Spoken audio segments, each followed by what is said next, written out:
Finally. Finally. And that didn't take me too long after disabling shake. I have no idea if this level has shake triggers or not, but if that was the solution all along, then damn, it took me too long to figure that out. Oh man. That's kind of embarrassing. Although I had a frustrating experience with this level, I will say that. My experience with this level is frustrating despite the level being overall extremely good. When I was learning this level, I was having a blast. It was so much fun to learn, and I had a fantastic time just doing runs on it, just getting the click pattern down, and it was great. It was great, and I still do think this level is great overall. But my experience was just not good. My experience sucked. I progressed from 28 to 83 within the first like 3 minutes of playing from 0. And I was like, okay, I'll have some deaths in the middle, obviously, to fill in the gaps. But it won't take me that much longer, right? And then I played for another hour and a half from 0 and I don't beat it. It's especially frustrating because I think that the beginning is definitely attempt grindy, which I just generally don't particularly like. Attempt grindy pre-drops. That's like really the only real gameplay flaw I have.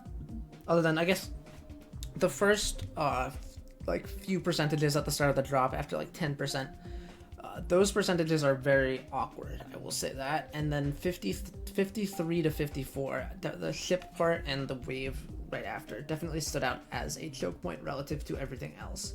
It's not like the hardest thing ever, but relative to everything else, definitely felt like, yeah, this is probably like one of the hardest few little bits of the level.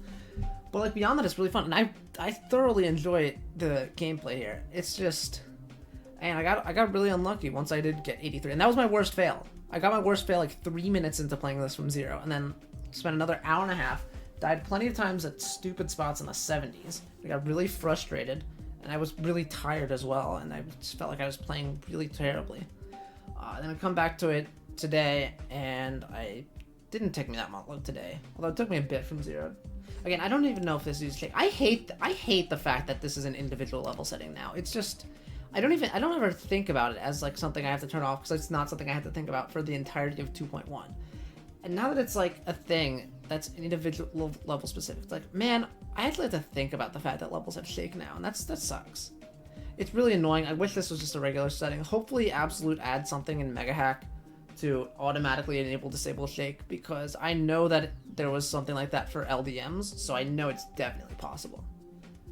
I just really hope that becomes a thing, because again, I don't even know if this level uses shake, or if it was just placebo and I'd start playing better after it turned off shake, but whatever. I mean, I still do think this level is really good. I just wish I had a less aggravating experience with it.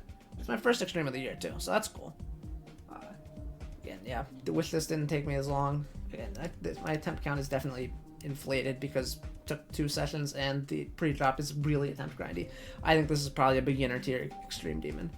That's most likely. I mean, a lot of it just came together really fast. It took me more attempts than I thought it did to learn when I looked back at the number, but again, a lot of those attempts are just grinding from 0, it's dying to the pre-drop, which I don't think particularly adds to difficulty. So I'd say this is probably a beginner tier extreme, but it's a very good one, and I would thoroughly recommend this. Yeah, as I said earlier though, I just wish I had a better time with it. GG's though.